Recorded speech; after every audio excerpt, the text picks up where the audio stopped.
Urgensi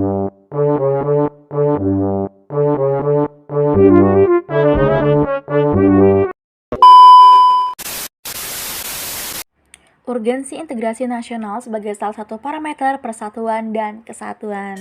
Oke teman-teman, itulah topik yang akan kita bahas pada hari ini. Tapi sebelumnya, I will introduce myself. Okay. My name Eka Putri Ana, you can call me Eka. Student registration number is 050618227227012. I am Fisheries Product Technology student, majoring in Agriculture, Sriwijaya University. Oke, balik lagi ke bahasa Indonesia tercinta. Di presentasi kali ini kita akan membahas mengenai definisi integrasi nasional, faktor yang mempengaruhi integrasi nasional, jenis-jenis integrasi nasional. Kemudian kita membahas pentingnya integrasi, urgensi NKRI, faktor penyebab ancaman dan juga tantangan. Kemudian kita membahas mengenai integrasi nasional, disintegrasi, juga strategi integrasi. Dalam suatu negara yang memiliki sebuah kesatuan negara seperti Republik Indonesia, maka diperlukannya sebuah persatuan dan juga kesatuan untuk membangun bangsa dan juga negara agar mampu hidup sejajar dengan bangsa dan negara maju lainnya. Nah, persatuan dan kesatuan pada hakikatnya merupakan suatu bentuk keadaan di mana menunjukkan adanya proses saling membutuhkan dengan corak ragam atau unsur yang menjadi suatu landasan yang sangat utuh. Nah, integrasi bangsa diperlukan untuk membangkitkan kesadaran diri akan adanya identitas bersama, menguatkan identitas nasional, dan membangun persatuan. Lantas, menurut teman-teman, apa sih pentingnya integrasi negara kesatuan Republik Indonesia? Lalu, tantangan apa aja dalam membangun integrasi tersebut? Dan bagaimana sih bentuk strategi dalam bangsa Indonesia? Nah, untuk mengetahuinya, simak video ini lebih lanjut ya. Oke teman-teman, integrasi nasional berasal dari dua kata, yakni integrasi nasional. Integrasi tersebut berasal dari bahasa Inggris integrate yang memiliki arti menyatukan, menyatupadukan, mempersatukan atau menggabungkan. Sedangkan secara antropologi, integrasi nasional diartikan sebagai proses atau bentuk penyesuaian di antara unsur-unsur berbagai kebudayaan yang umumnya berbeda sehingga mencapai suatu bentuk kesatuan dengan fungsi di dalam kehidupan masyarakat. Lalu, menurut para ahli, gimana sih mengenai integrasi nasional? Dapat kita lihat, yang pertama ada Safruddin Bahar pada tahun 1996. Beliau mengartikan bahwa integrasi nasional merupakan upaya penyatuan seluruh unsur-unsur suatu bangsa dengan pemerintah dan juga wilayah.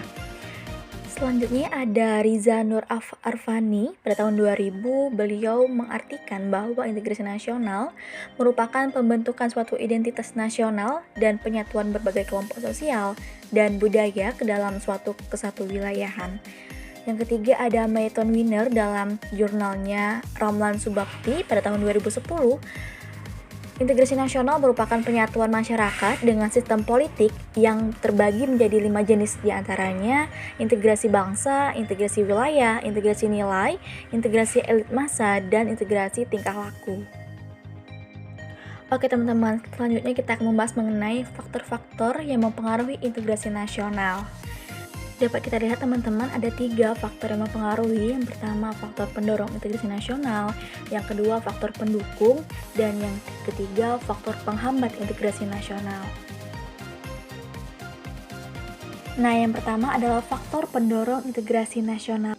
Nah, faktor pendorong ini merupakan suatu faktor yang mempengaruhi kemajuan suatu proses atau tindakan tertentu yang dilakukan oleh seorang individu maupun kelompok. Nah, dalam mewujudkan integrasi nasional, terdapat beberapa faktor yang mendorong terwujudnya integrasi nasional di Indonesia. Adapun faktor pendorong tersebut diantaranya yang pertama, adanya rasa yang senasib dan seperjuangan yang pada dasarnya diakibatkan oleh faktor-faktor sejarah. Yang kedua, karena adanya ideologi nasional. Nah, ideologi nasional negara kita, Indonesia, adalah Pancasila. Yang ketiga, karena adanya sikap tekad dan keinginan untuk kembali bersatu. Dan yang terakhir karena adanya ancaman dari luar.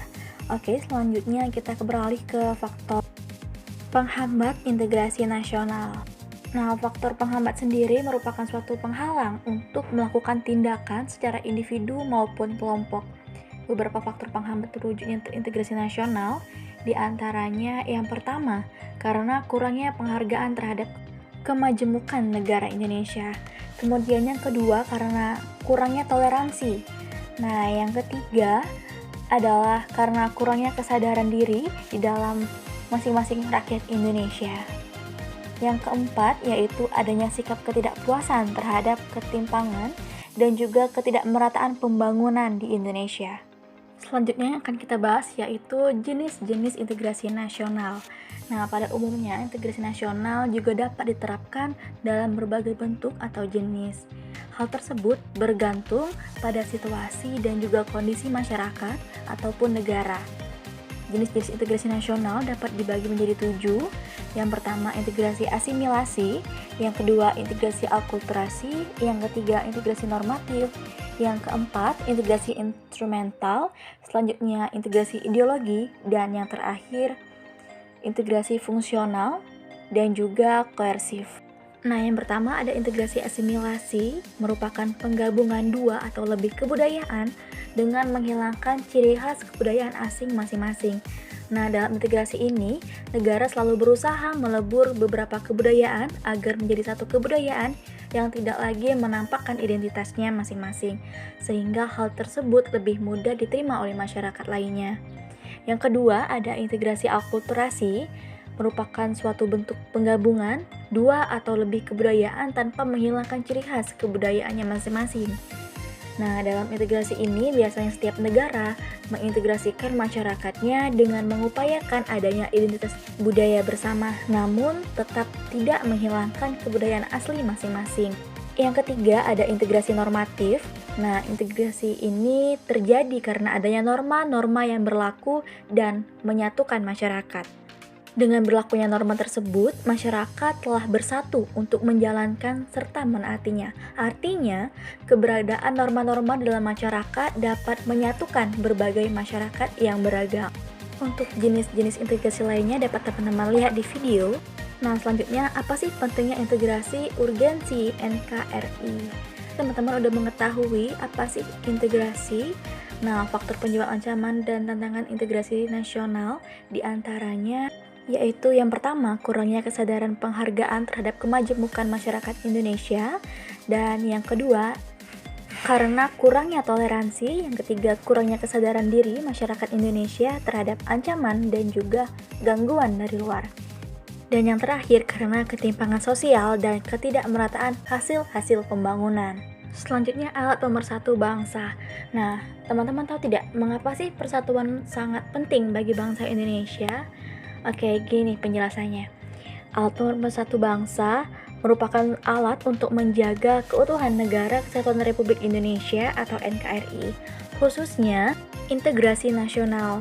Kelangsungan hidup negara dan bangsa Indonesia di era globalisasi mengharuskan kita untuk melestarikan alat pemersatu bangsa tersebut agar generasi penerus bangsa tetap dapat menghayati dan mengamalkannya, dan juga agar nilai-nilai yang luntur tersebut dapat terjaga dan menjadi pedoman bangsa Indonesia sepanjang masa.